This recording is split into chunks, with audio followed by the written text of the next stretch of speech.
Bum bum, kontentning bombasi. Olg'a ochkozlar biz dunyoni bosib olamiz. Agar Eshmurod akam 5 daqiqaning ichida mana shu oshni yeb olsa, osh tekinga tushadi. Agar aksi bo'lsa, oshni pulini to'laydi.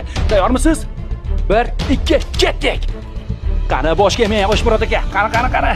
Yaxshi. Bosh kelmang. Aka, shoshmang. Aka, xalaqit bermang, kontent olamiz. Boring, Eshmurod aka. Hey, yarashtir. Siz molmisiz, odammisiz? 5 minutda mana shu oshni yevormoqchimisiz?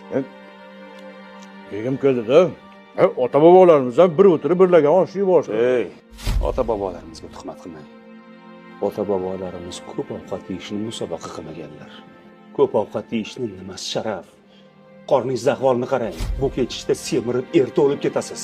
Qolaversa, sizni bu osh yeyotganingizni manba internetga qo'yadi. Minglab odamlar ko'radi. Kimdadir imkoniyat bor, kimlardir esa oylab bunaqa osh yeyolmaydi. Mana bu blogerga esa umuman qizig'i yo'q. Siz o'lib ketmaysizmi? Bularga prosmotr bo'lsa bo'ldi. Unchalik emas aka. Qanchalik?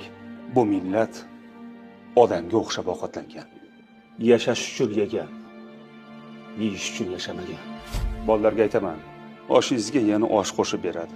Uyingizga borib, oilangiz bilan shoshmasdan yeng. Hey, odam bo'lib keldik, odam bo'laylik.